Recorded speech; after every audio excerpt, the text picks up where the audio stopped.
जय हिंद स्टूडेंट्स। चलिए बात करते हैं आपके प्रीलिम्स के स्ट्रेटजी पे, है ना, क्योंकि अब आपके पास बहुत ही कम समय है, 1 महीना है बस आपके पास।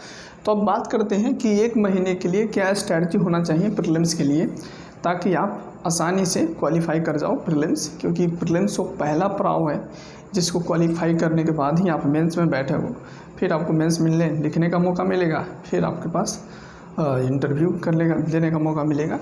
तो प्रीलिम्स वो पहला, आप बोलिए कि वो विंडो है और गेट है, और जिसको ओपन हो जाने के बाद आपके लिए चीज़ें आसान हो जाता है ना। तो प्रीलिम्स बहुत ज़रूरी है, और क्योंकि यूपीएससी में प्रीलिम्स एक बहुत बड़ा हर्डल भी हो जाता है कि कई बार स्टूडेंट्स का प्रीलिम्स ही नहीं निकलता है, 2 बार 3 बार 4 बार दे रहे हैं, 4 अटैम्प्ट हो गया, 5 अटैम्प्ट हो गया, प्रीलिम्स ही नहीं निकलता है। तो इसको समझते हैं हम लोग और स्ट्रेटजी बनाते हैं। हम आपको बना कर देते हैं बेस्ट स्ट्रेटजी, जो 30 दिन के लिए आपके लिए बहुत ही यूज़फुल होगा। और बहुत ही मैं कुछ ज़्यादा इसमें मिर्च मसाला डालने वाला नहीं हूँ, ठीक है।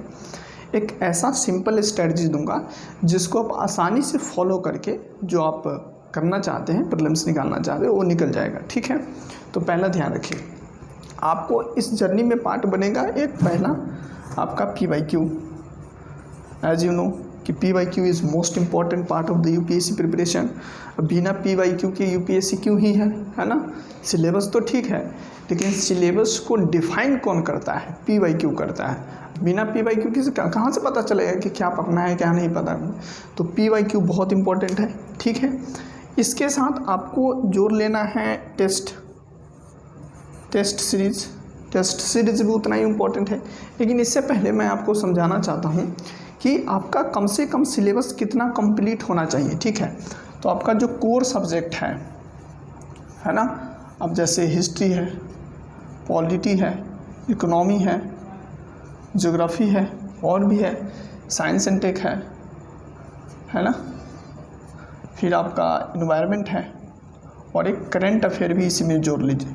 और सारे सब्जेक्ट्स हैं, लेकिन एटलीस्ट इतना आप कर लोगे तो आपका कोर सब्जेक्ट रेडी हो जाएगा। मैं तो बोलता हूँ कि इसको छोड़कर कम से कम इतने सारे तो होना चाहिए, और इसमें एक इन्वायरमेंट भी जोड़ लीजिए आप, है ना। इतना सब्जेक्ट्स अगर आपका हो जाएगा तो मानिए कि आपका कोर सब्जेक्ट्स रेडी है। सॉरी। और क्या है ना कि जब कोर सब्जेक्ट्स रेडी का मतलब क्या है कि इतना आपका कंप्लीट होना चाहिए सिलेबस। ऐसा नहीं कि बस छोड़ कर भाग चुके हैं, ऐसा नहीं होना चाहिए, मतलब कंप्लीट होना चाहिए। हिस्ट्री आप पढ़े हैं, गो थ्रू किए हैं पूरा, कम से कम पॉलिटी आप गए हैं, एक रीडिंग किए हैं इंग्लिश, और आपका इकोनॉमी और ज्योग्राफी भी जो कोर सब्जेक्ट है। क्योंकि ये सारे सब्जेक्ट्स वो सब्जेक्ट्स हैं जो आपको कॉमन सेंस देता है, एनालिसिस का पावर देता है, कॉमन सेंस और लॉजिक देता है, समझे। तो कॉमन सेंस देता है और लॉजिक, और कोई भी सवाल में ना जो यूपीएससी का जितने प्रीलिम्स का क्वेश्चंस होता है उसमें ये दोनों चीज़ बहुत काम आता है, कॉमन सेंस और आपका लॉजिक। इससे लगभग आपका 80% क्वेश्चन सॉल्व हो जाता है। और बाकी जो बचा फैक्चुअल क्वेश्चंस के लिए उसका भी उपाय बताते हैं, ठीक है। तो जब आपका ये कोर सब्जेक्ट ख़त्म हो गया होगा, मैं आशा करता हूँ कि आप ख़त्म कर चुके होंगे, क्योंकि अब 30 दिन है। अब इस 30 दिन में क्या करना है, बस आपको ना कोर सब्जेक्ट तो आपका ख़त्म है। अब 30 दिन में आपका मैं ये भी मानता हूँ कि आपको PYQ एटलीस्ट आप एक बार इसके मतलब एक बार गो थ्रू कर लिए हो, मतलब एक बार PYQ देख चुके हो आप। ऐसा नहीं कि अभी तक PYQ देखे भी नहीं, ऐसा नहीं होना चाहिए। ये तो बहुत बड़ी डिजास्टर वाली बात है ना। तो PYQ आप कम से कम, मैं मान के चल रहा हूँ कि आप एक बार कम से कम PYQ ज़रूर देखे होंगे, ठीक है। तो PYQ को उठाइए, ठीक है। टेस्ट 30 दिन है, टेस्ट भी लगाइए, क्योंकि 30 दिन में कम से कम 30 टेस्ट अपने कैपेसिटी के हिसाब से लगाइए, ठीक। इस पे आते हैं, उससे पहले हम बात करते हैं PYQ पे। देखिए PYQ को उठाइए, ठीक है। और यूपीएससी के ना कुछ फेवरेट टॉपिक्स हैं, हिस्ट्री में है, पॉलिटी में, ज्योग्राफी में, इकोनॉमी में, इन्वायरमेंट में, science and tech, current affair तो खैर करंट ही है, तो करंट अफेयर भी वही होता है जो करंट में चलता है, उससे रिलेटेड जो स्टैटिक्स पोर्शन है उससे से क्वेश्चन पूछता है ज़्यादातर, और कुछ करंट भी आता है उसमें। तो जो PYQ है, इस PYQ को उठाइए, ठीक है। फिर उसमें देखिए जो UPSC में जो ट्रेंडिंग टॉपिक है, अब ट्रेंडिंग टॉपिक पता करने के लिए आपको क्या करना पड़ेगा कि PYQ को उठाइए और ट्रेंडिंग टॉपिक को एनालिसिस करके PYQ का आप फाइंड आउट कीजिए, ठीक है। अब मान लीजिए कि हिस्ट्री है, आपका हिस्ट्री से निकाल लिया, पॉलिटी से निकाल लिए, इकोनॉमी से निकाले, फिर ज्योग्राफी से निकाले, इन सभी को एक साथ, इन सभी ट्रेंडिंग टॉपिक को, क्योंकि देखिए सिलेबस बहुत वास्ट है तो सारी चीज़ तो कर नहीं पाओगे। रियलिस्टिक अप्रोच क्या है, सब कुछ कर नहीं पाओगे, तो आपको वो सारे टॉपिक्स फाइंड आउट करना पड़ेगा, वो सारे टॉपिक्स निकालना पड़ेगा जिससे UPSC क्वेश्चन पूछता है। सिंपल सी लॉजिक है। और वो सारे टॉपिक्स मतलब अब 10 साल के PYQ अगर आप देखते हो कम से कम 10 ईयर्स के, अब इस 10 ईयर्स में कि आप जब देख लोगे तो आपको पता चल जाएगा कि क्वेश्चन कहाँ से पूछता है, UPSC क्या डिमांड करना चाहता है, क्या डिमांड है UPSC का स्टूडेंट से, ये आपको पता चल जाएगा। तो ट्रेंडिंग टॉपिक्स आप जब फाइंड आउट कर लोगे ना तो फिर आपके लिए प्रिपरेशन बहुत आसान हो जाएगा। एक तो सिलेबस बहुत छोटा हो जाएगा, है ना। अब जैसे पॉलिटी है तो पॉलिटी में क्या सब सारे चैप्टर्स इंपॉर्टेंट है नहीं, कुछ सारे चैप्टर्स हैं जो आपके इम्पोर्टेंट्स हैं और बाकी उसका कम ही इम्पोर्टेंस है, क्योंकि आप एक बार गो थ्रू कर चुके हैं तो आपका लॉजिक बन गया है, कॉमन सेंस डेवलप हो गया है, ठीक है। फैक्चुअल चीज़ें याद नहीं है लेकिन आपको लॉजिक, आपको तो डेवलप हो गया है ना लॉजिक। इतना तो पता है कि प्रेसिडेंट चैप्टर भी है, प्रेसिडेंट के पास कुछ पावर्स भी होते हैं, इतना तो जरूर पता होगा कि इकोनॉमिक्स पावर्स है, कुछ फाइनेंशियल पावर्स है ना, कुछ मिलिट्री पावर्स है, ये सब तो पता होगा। उसी तरीके से प्राइम मिनिस्टर है, पार्लियामेंट है, तो पार्लियामेंट्स में कौन कौन से हाउस क्या करता है, किसके पास कितना अधिकार है, इतना तो कॉमन सेंस है, इसको रटने की ज़रूरत थोड़ी ना है। बाकी जो फैक्चुअल चीज़ें हैं, फैक्चुअल चीज़ आप एक ट्रेंडिंग टॉपिक से निकालोगे, ठीक है। और उन सभी ट्रेंडिंग टॉपिक को जो UPSC में बार बार पूछता है, 1 साल 2 साल 3 साल ऐसे, कभी पहले साल नहीं पूछा तो दूसरे साल पूछ लिया, दूसरे साल नहीं पूछा तो तीसरे साल पूछ लिया, यही तरीका होता है। तो इन सभी ट्रेंडिंग टॉपिक को आप निकालिए, ठीक है। मैं मान के चलता हूँ कि आप क्योंकि ये बहुत इम्पोर्टेंट पार्ट है UPSC के प्रिपरेशंस के। आप सुनेंगे कि बिना एनालिसिस का कोई काम नहीं हो सकता, तो एनालिसिस बहुत ज़रूरी है। और इसमें PYQ ना ट्रेंडिंग टॉपिक निकालने का मतलब लॉजिक है ना कि एक एक जो ऑप्शंस होता है UPSC का क्वेश्चंस का, उसको एनालाइज करो। एनालाइज क्या करो, उसका बैकग्राउंड देखो, क्या उस पर पिछले साल भी क्वेश्चन पूछा है UPSC क्या उस पर अगले साल उस पर और क्वेश्चन बन सकता है क्या। इन सारी चीज़ों को आप क्या करो, एक हायरार्की की तरह समझने की कोशिश करो और उसको अपने हिसाब से उसको बनाओ आप, मतलब उस पर अंडरस्टैंडिंग रखो। पता चले कि क्वेश्चंस पूछ भी सकता है, नहीं भी पूछा, अब पता चले पूछे आपसे हो ही नहीं रहा, क्यों, क्योंकि आपने नहीं किया है उतना। तो ये वाली प्रॉब्लम नहीं होनी चाहिए, ठीक है। तो इन सारे ट्रेंडिंग टॉपिक को निकालिए आप, ठीक है। और इन्हीं सारे ट्रेंडिंग टॉपिक्स को आप क्या कीजिए, रिपीट कीजिए, बस इतना ही करना है आपको, और कुछ नहीं करना है, क्योंकि सिलेबस बहुत छोटा हो जाएगा। अब प्रीलिम्स के लिए तो बहुत सारे सिलेबस हैं, कितना पढ़ोगे, है ना। हिस्ट्री वास्ट ही है, पॉलिटी वास्ट है, इकोनॉमी भी वास्ट है, ज्योग्राफी वास्ट है, करंट अफेयर का तो कोई लिमिट ही नहीं है। तो समझ रहे हो ना, साइंस एंड टेक है, उसमें आपका इन्वायरमेंट है, और सारे सब्जेक्ट्स हैं, और लॉजिक, सिंपल लॉजिक रीजनिंग पूछता है, उसमें भी अभी एक CSET पे बात करना बाकी है ना। तो CSET को नहीं कैसे भूल जाओगे, ये तो आपका वो पेपर है जो क्वालिफाई है, लेकिन यही वो पेपर है जो आपको डोली पार करवाता है ना। मतलब क्या है, ये समझ लो कि आप ये आपका हो गया लड़की का फादर जैसा, कि जब तक लड़की का ब्याह नहीं होगा तब तक उसका पिताश्री नहीं रहेंगे, तो वही वाली बात है। तो जब तक आपका प्रीलिम्स क्वालिफाई, जब तक ये सी सेट आपका नहीं होगा ना तब तक आपका प्रीलिम्स क्वालिफाई नहीं होगा ये वाले, क्योंकि सी सेट के बिना कैसे आप करोगे, है ना। आते हैं, उस पर भी आते हैं, उसको कैसे अप्रोच करना है आपको, है ना। तो इसको ट्रेंडिंग टॉपिक्स आप निकाल लिए सारे सब्जेक्ट से, है ना, और फिर इसी टॉपिक्स को आप रिपीट करो, जितना बार पढ़ सकते हो पढ़ो। अब क्योंकि टेस्ट सीरीज आपको सर टेस्ट सीरीज में तो डिफरेंट क्वेश्चंस भी आता है, आता है, लेकिन टेस्ट सीरीज़ का लेवल और जो यूपीएससी का क्वेश्चंस का लेवल होता है ना, बहुत डिफरेंस होता है इस दोनों के बीच में, ठीक है। दोनों के बीच में बहुत डिफरेंस होता है, ज़मीन आसमान की फ़र्क होता है। तो टेस्ट सीरीज़ है, उस पर भी आते हैं कि टेस्ट सीरीज क्यों देना चाहिए, आपको टेस्ट क्यों देना चाहिए, है ना। तो इस ट्रेंडिंग टॉपिक्स को निकालिए आप और रिपीट कीजिए, उसी टॉपिक्स को बस पढ़ना है आपको, जो आप ट्रेंडिंग टॉपिक्स फाइंड आउट किए हो, ठीक है। थोड़ा करने में इसको टाइम समय लगेगा, 10 दिन लगे, 15 दिन लगे, टाइम लग सकता है, लेकिन आपका कंप्लीट हो, जब सिलेबस कंप्लीट रहेगा तो आपको ये करने निकालने में, ट्रेंडिंग टॉपिक्स को निकालने में बहुत ज़्यादा समय नहीं लगेगा, ठीक है। इन सारे ट्रेंडिंग टॉपिक्स को निकालिए, इसी को रिपीट कीजिए, और उसमें भी जो फैक्चुअल चीज़ें हैं, जो कंसेप्चुअल चीज़ें हैं, तो आप उसको तो एक बार देखोगे तो पता चल जाएगा, लेकिन जो फैक्चुअल चीज़ें उसको बार बार रिपीट कीजिए, है ना, और वही सिलेबस को बार बार रिवाइज कीजिए आप, बस वही उसी टॉपिक को रिपीट करना है, ठीक है। उसी टॉपिक को रिपीट करना है जो ट्रेंडिंग है, और जो आपका चीज़ें हैं उसको रिवाइज कीजिए, जो आपका बन के आया है, नोट्स बन के बना लिए हो आप, जितना आपको लग रहा है कि इतना पढ़ने से मेरा काम चल जाएगा, उसी को रिवाइज कीजिए।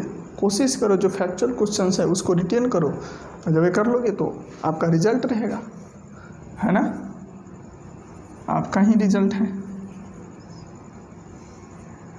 कौन रोक रहा है आपको। बस इतना ही काम करना है। यूपीएससी में ना ज़्यादा मगजमारी करने की कोई ज़रूरत नहीं है ना। क्या करना है, क्योंकि एक तो बहुत बड़ा वास्ट सिलेबस होता है, तो पहले ही देखकर बच्चा डर जाता है, कितना करूँगा कैसे, पहले ही वो डूब जाता है ना। समुंदर की गहराई देखकर पहले ही वो थक जाता है कि इतना तैरूँगा कैसे मैं। तो वही वाली बात है कि एक तो सिलेबस इतना वास्ट है तो पहले ही थक जाता है स्टूडेंट, लेकिन जो स्टूडेंट सिलेबस कंप्लीट कर चुका है, मतलब परसेवरेंस तो है, पेशेंस तो है उसके पास, और काम करने के लिए उसके पास तो इच्छा शक्ति है ही। तो इतना जब आप कर लिए हो ना, तो फिर आपके लिए PYQ के थ्रू ट्रेंडिंग टॉपिक्स को निकालने में आपको समय नहीं लगेगा, ठीक है। और वो भी आप अगर PYQ कर चुके हो तो बहुत आसान है आपके लिए। तो इतना कर लीजिए, फिर उसी को रिवाइज करिए, और रिवाइज कीजिए, रिपीट करते रहिए उसी सिलेबस को, और फिर रिवाइज करते रहिए, रिटेन करने की कोशिश कीजिए, क्योंकि बहुत सारी चीज़ फैक्चुअल भी पूछता है क्वेश्चन, ठीक है। अब जब इतना आप कर लिए, अब आया टेस्ट सीरीज़ का रोल।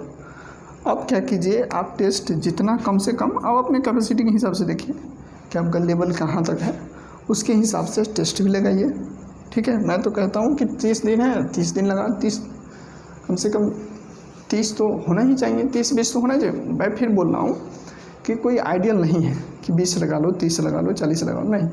आप अपनी कैपेसिटी के हिसाब से देखो, ठीक है।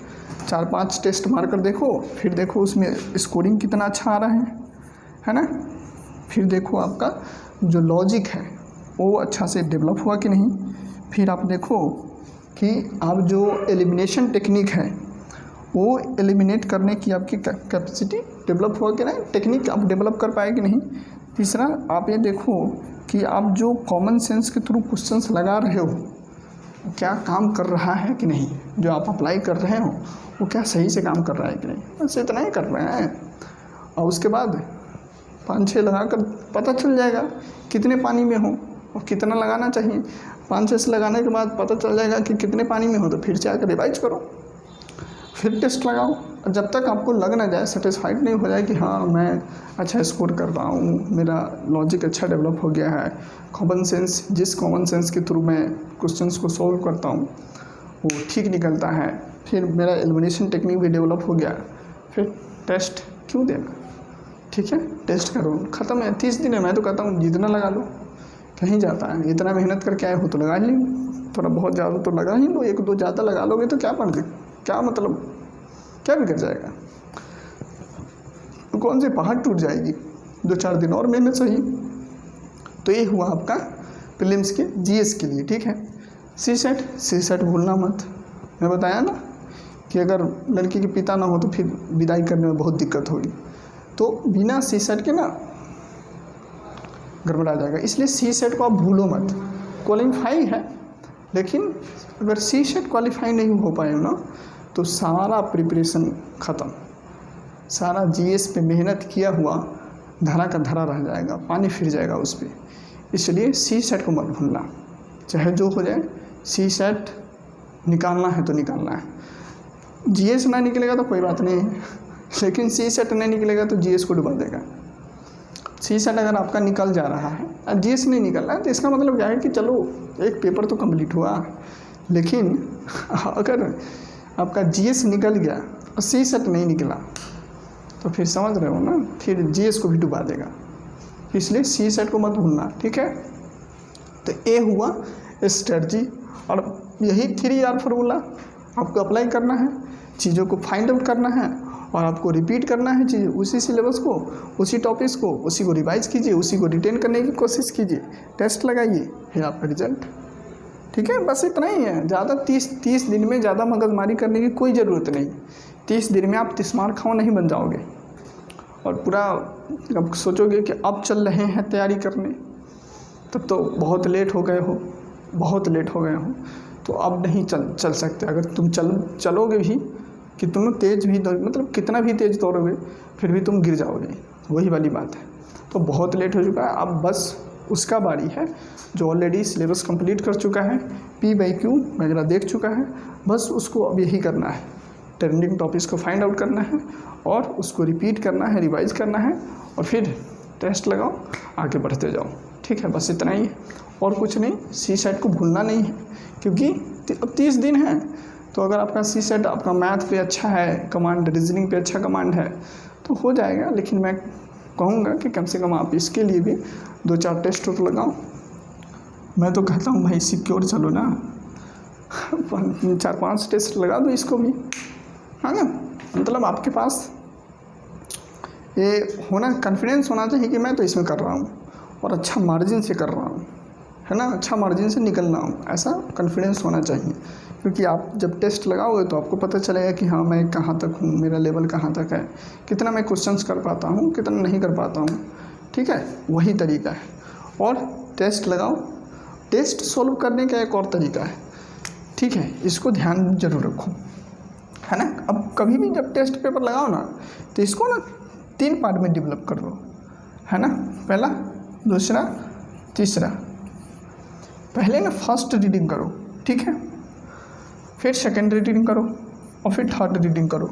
यही अप्रोच रखो, यही अप्रोच रखो ताकि क्वेश्चंस आपका सही होगा होने का, क्वेश्चन सही होने का प्रोबेबिलिटी ज़्यादा रहेगा, ठीक है। और क्या होगा ना कि जब ये टेक्निक डेवलप हो जाएगा इस तरीके से 3 राउंड में आपका क्वेश्चन सॉल्व करने का, तो एक तो आपके पास समय लिमिटेड है, तो लिमिटेड समय में आपको अच्छा परफॉर्म करना है। कई बार क्वेश्चंस चैलेंज ये हो जाता है यूपीएससी के पेपर में कि टाइम लिमिटेड है, तो आप क्वेश्चन सॉल्व कैसे करोगे, क्योंकि हर में 4 स्टेटमेंट्स होता है, उसको पढ़ना समझना इतना आसान नहीं होता है ना। मैक्सिमम 1 मिनट से कुछ 1 मिनट कुछ सेकंड मिलता है एक क्वेश्चन के लिए, तो फिर आप ज़्यादा अच्छे से परफॉर्म नहीं कर पाओगे, ठीक है। अब अच्छे से परफॉर्म करने के लिए क्या है कि आपको टेक्निक, इसीलिए मैं बोल रहा हूँ कि टेस्ट 2-4 ज़्यादा ही लगा लो, क्या हो जाएगा। उससे क्या होगा कि आपका रीडिंग हैबिट बन जाएगा, आप क्वेश्चंस को जल्दी समझ लोगे, फिर आप उसको जल्दी से मतलब मार्क कर लोगे कहाँ है लॉजिक उसमें जल्दी लगाओगे, कॉमन सेंस जल्दी लगाओगे, एलिमिनेट जल्दी करोगे। आपके पास टाइम की कमी नहीं होगा क्वेश्चन को सॉल्व करने में, क्योंकि आप पहले ही यहाँ पे अपने आप को संभाल चुके हो कि इससे ज़्यादा लिमिट क्रॉस नहीं करना है। एक क्वेश्चन के लिए 1 मिनट से ज़्यादा टाइम नहीं देना है या 1.5 मिनट ज़्यादा नहीं देना है, इस तरीके से।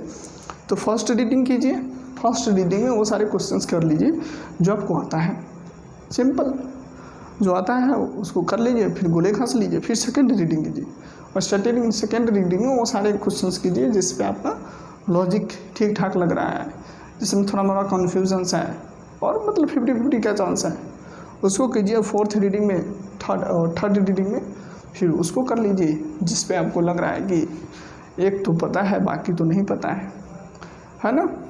20-30% का मतलब चांस है कि मुझे इतना तो पता है कि ये स्टेटमेंट, पहला स्टेटमेंट सही है, बाकी दूसरा तीसरा का तो पता ही नहीं।